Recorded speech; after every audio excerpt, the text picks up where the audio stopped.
हिंदी की online classes में आप सभी विद्यार्थियों का एक बार फिर से स्वागत है। कक्षा 9 में हम एक चैप्टर आरंभ कर चुके थे इस जल प्रलय में, और हमारे लेखक थे फणीश्वर नाथ रेणु। और इसमें हमने पढ़ा था कि लेखक है वो बाढ़ का पानी देखने के लिए जाता है और वहाँ से लौट करके वापस आ जाता है। पान की दुकान पर रुकता है जहाँ पर ज़्यादा भीड़ हो गई थी। बाकी दुकानदार अपना सामान ऊपर रख रहे थे और एक महीने की या एक सप्ताह की, हाँ, एक सप्ताह की खुराक मतलब मैगजीन कॉर्नर पर वह बुक खरीद करके लाता है और उसमें भी वो सिने पत्रिकाएं लेकर के आ जाता है। फिर अपने दोस्त से विदा लेता है कि जो ज़्यादा पानी में होगा उसकी सुधि लेगा, जो कम पानी में होगा वो मित।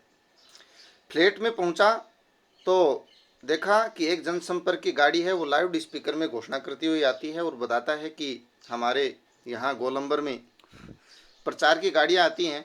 तो गोलंबर में जो बिल्डिंगें बनी हैं चारों ब्लॉकों में, उनसे टकरा करके प्रतिध्वनि बहुत सुनाई देती है। और अक्सर रात के सन्नाटे में एक रिक्शा चालक गीत गाता हुआ आता है। उससे आगे का भाग आज हम स्टार्ट करें। तो गोलंबर के पास जनसंपर्क की गाड़ी आती है और उस गाड़ी से ऐलान किया गया, भाइयों, ऐसी संभावना है कि बाढ़ का पानी रात्रि के करीब 12 बजे तक लोहानीपुर, कंकड़बाग और राजेंद्र नगर में घुस जाए। अतः आप लोग सावधान हो जाएं कि हो सकता है कि रात को 12 बजे तक इन क्षेत्रों में पानी है बाढ़ का, वो घुस सकता है, इसलिए आप लोग सावधान रहें। प्रतिध्वनि सावधान हो जाएं, सावधान हो जाएं गूंजती रही। मैंने गृह स्वामिनी से पूछा, गृह स्वामिनी अर्थात पत्नी से पूछा, गैस का क्या हाल है?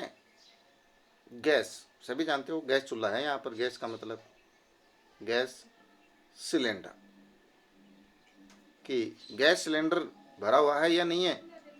क्या पता लगे बीच में, बाढ़ के पानी के बीच में ही गैस खत्म हो जाए, खाना वानी किसमें खाएं बनाएं, बस उसी का डर है। पत्नी जी ने कहा, अब खत्म होने वाला है। असल में सिलेंडर में मीटर वूटर की तरह कोई चीज़ तो होती नहीं है। वो चीज़ नहीं होने से कुछ पता नहीं चलता, लेकिन अंदाज है कि 1-2 दिन कोयला है। अंदाज है कि वो ख़त्म होने वाला है और 1-2 दिन का कोयला है। स्टोव है मगर केरासिन की एक ही बोतल है। अब ये लो, सबसे पहले ईंधन ही चाहिए खाना वाना बनाने के लिए। बाढ़ पता नहीं कितने दिन रहे वो पानी, तो गैस भी चाहिए, स्टोव हो तो केरोसिन तेल चाहिए और कोयला चाहिए, कुछ तो हो। अब लेखक कहता है, फिलहाल तो बहुत है, बाढ़ का भी यही हाल है। बाढ़ के पानी में भी कोई मीटर वूटर की तरह कोई चीज़ तो होती नहीं है। वो नहीं होने से पता नहीं चलता कि कब आ धमके। मैंने भी कहा कि हाँ, बात तो आपकी सही है, बिल्कुल बहुत अच्छा कहा, फिलहाल तो बहुत है, इतना काम चल जाएगा। जिस प्रकार बाढ़ के पानी में भी मीटर वूटर नहीं होता है कि कब आ जाए कितना आ जाए, उसी तरह गैस सिलेंडर में भी नहीं होता है। सारे राजेंद्र नगर में सावधान सावधान ध्वनि कुछ देर गूंजती रही। ब्लॉक के नीचे की दुकानों से सामान हटाए जाने लगे।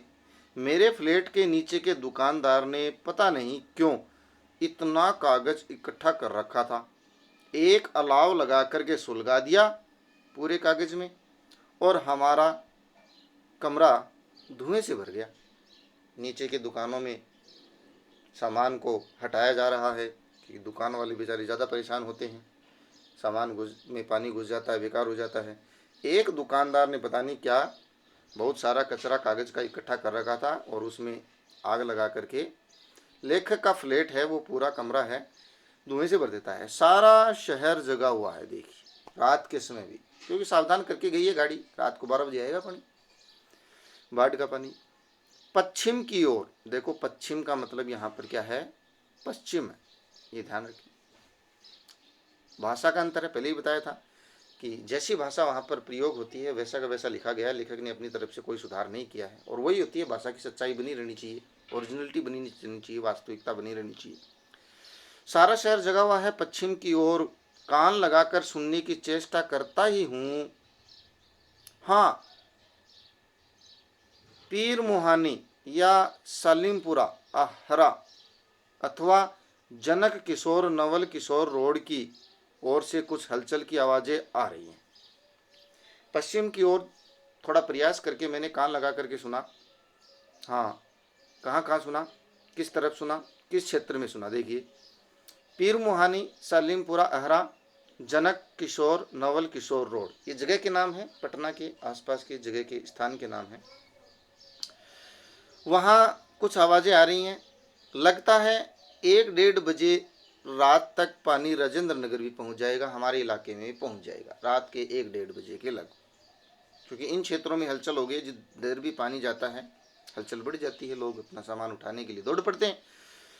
सोने की कोशिश करता हूँ। क्या ऐसे समय में नींद आती है? आती तो नहीं, लेकिन नींद आएगी भी नहीं। कंपोज की टिकिया अभी नहीं, कंपोज की टिकिया अभी नहीं लूँगा, कुछ लिख लूँ बैठे बैठे, क्या कुछ लिख लिया जाए।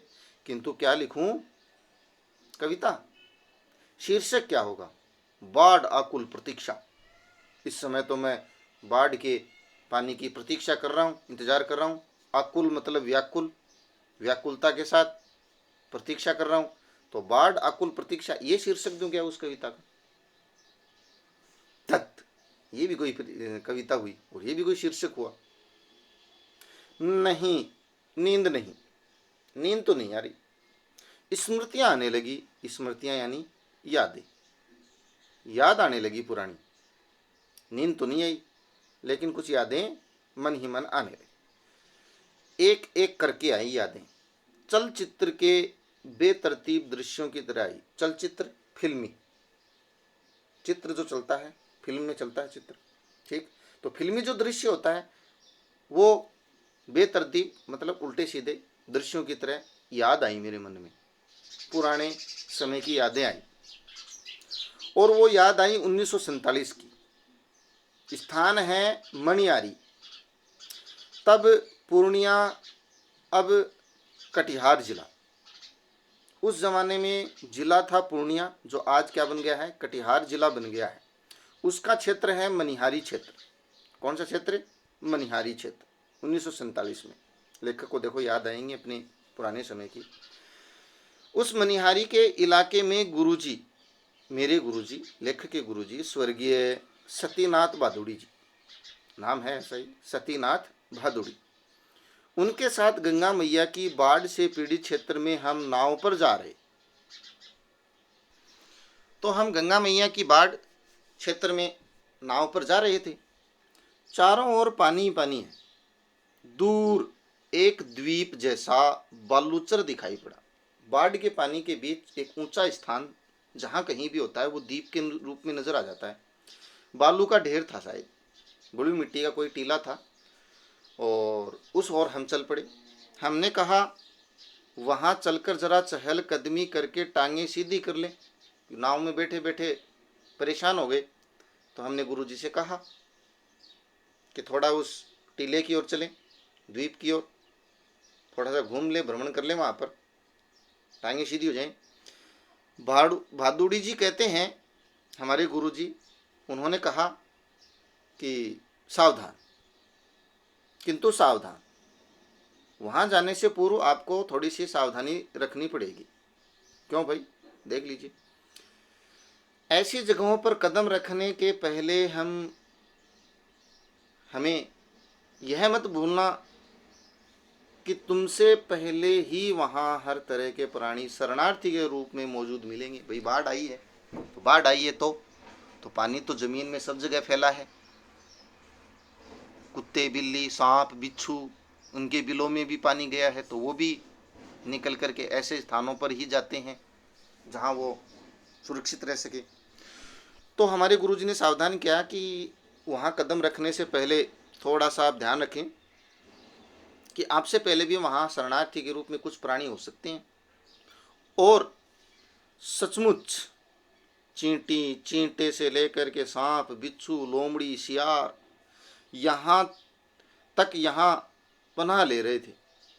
हम जा कर के देखते हैं तो वहाँ पर चींटी, कीड़े, सांप, बिच्छू, लोमड़ी, सियार, ऐसे बहुत सारे जंगली जानवर पनाह यानी आश्रय, पनाह यानी आश्रय ले रहे थे। बहादुरी जी की हिदायत थी, हमेशा से वो पाबंद करके रखते थे, हिदायत दे करके रखते थे कि हर नाव पर पका ही गाव। पका ही गाव कौन सा होता है? पानी में पैर की उंगलियां सड़ जाती हैं, देर तक अगर आप पानी में रहते हो तो उंगलियां सड़ जाती हैं, पानी है उनमें घाव कर देता है, तलवों में भी घाव हो जाता है। तो पका ही घाव की दवा, दियासलाई की डिबिया और केरासिन तेल रहना चाहिए। और सचमुच हम जहाँ जाते, खाने पीने की चीज़ से पहले पका ही घाव की दवा और दियासलाई की मांग होती कि हमें माचिस की डिबिया चाहिए। दियासलाई यहाँ पर क्या है? दियासलाई क्या है? माचिस। माचिस की डिबिया को कहते हैं दियासलाई।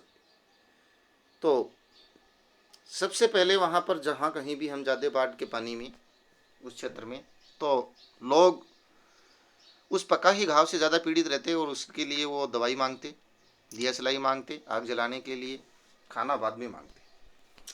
अब उनकी स्मृति में, उनकी याद में पुरानी याद आती है 1949 की।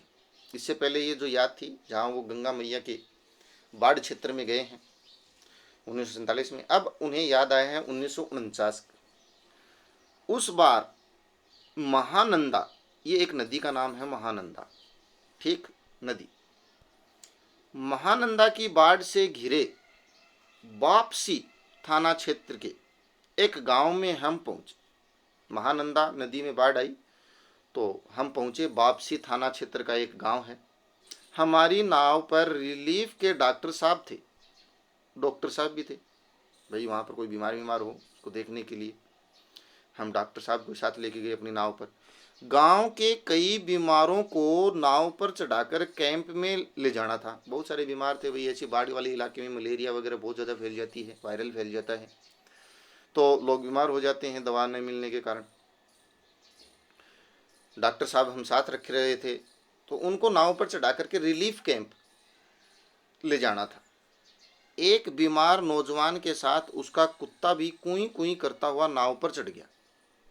नौजवान बीमार था, उसको ले जाना था, उसके साथ साथ उसका कुत्ता भी कुई कुई करता हुआ चढ़ जाता है। भाई मालिक और कुत्ते में बड़ा प्रेम होता है, कुत्ता अपने मालिक को छोड़ना ही नहीं चाहता है किसी भी हालत में। डॉक्टर साहब कुत्ते को देखकर भीषण भयभीत हो गए, भयंकर रूप से डर गए। भीषण यानी भयंकर रूप से, भयभीत यानी डर गए और चिल्लाने लगे, अरे कुकुर नहीं, कुकुर नहीं। कुकुर यहाँ पर कहते हैं कुत्ते को, ये बिहार के लोग कुत्ते को क्या कहते हैं? कुकुरवा कहते हैं, कुकुर, कुत्ता, डॉग। और चिल्लाने लगे। डॉक्टर साहब बोले नहीं नहीं नहीं नहीं, कुकुर नहीं जाएगा, कुकुर नहीं जाएगा, ये कुत्ता नहीं जाएगा, किसी भी हालत में ये कुत्ता नहीं जाएगा। कुकुर को भगाओ, इसको, कुत्ते को भगाओ यहाँ से। बीमार नौजवान छप से पानी में उतर गया।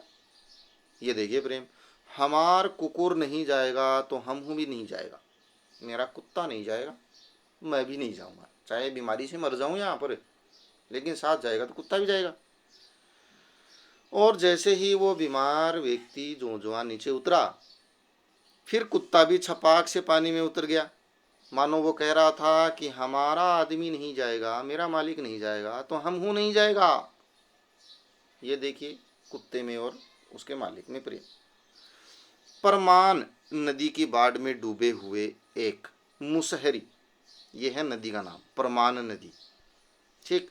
उस परमान नदी में डूबे हुए, नदी के बाढ़ में एक मुसहरी, मुसहरी क्या है? जाति का नाम है, मुसहरी जाति। तो मुसहरों की बस्ती थी, उसमें हम राहत बांटने गए एक बार। राहत मतलब खाना पानी, कुछ गोलियां, दवाइयाँ, कपड़े, माचिस वगैरह वगैरह। तो हम मुसहरों की बस्ती में गए, मुसहरी जाति है वहाँ की। खबर मिली थी कि वे कई दिनों से मछली और चूहों को झुलसा कर खा रहे हैं। क्या करें बेचारे, ये हाल हो जाता है बाढ़ में, जब खाना पानी नहीं मिलता है तो लोग क्या करते हैं? चूहे झुलस करके, मछली मिल जाती है बाढ़ में, आई हुई, तो वो झुलस झुलस के खा रहे थे। भूखे पेट क्या नहीं करना पड़ता, बहुत कुछ करना पड़ता है, किसी तरह जी रहे हैं। किंतु टोले के पास जब हम पहुंचे तो देखा ढोलक और मंजीरा की आवाज सुनाई पड़ी। जब हम उसके टोले, टोला समाज का वर्ग या जिस क्षेत्र में वो रह रहे थे उस क्षेत्र में जब हम पहुंचे, पुराने जमाने में उसको टोला कहते थे, फलाना का टोला। आजकल वार्ड नंबर 1, वार्ड नंबर 2 ऐसा बोल देते हैं, मोहल्ला बोल देते हैं, तो एक प्रकार का मोहल्ला ही समझो। तो उनके मोहल्ले में हम पहुंचे तो वहां पर ढोलक और मंजीरे की आवाज़ सुनाई दी। जाकर देखा तो एक ऊंची जगह मचान बना रखा था, मंच लगा रखा था, ये मान करके चलो, मचान बनाकर स्टेज की तरह बनाया गया था। बलवाही नाच हो रहा था। क्या हो रहा था? बलवाही नाच। बलवाही नाच एक प्रकार का लोक नृत्य है क्षेत्र विशेष का। वो डांस हो रहा है वहां पर, देखो डांस प्रोग्राम चल रहा है। लाल साड़ी पहनकर काला कलूटा, बिल्कुल काले रंग का, तवे से भी ज्यादा काले रंग का नटुआ दुल्हन का हाव भाव दिखला रहा था।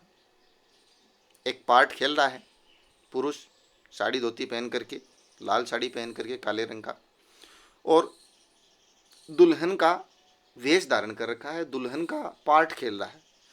यानी वह धानी है, मतलब वो काला कलूटा नटुआ जो दुल्हन बना हुआ है उस वो तो है दानी।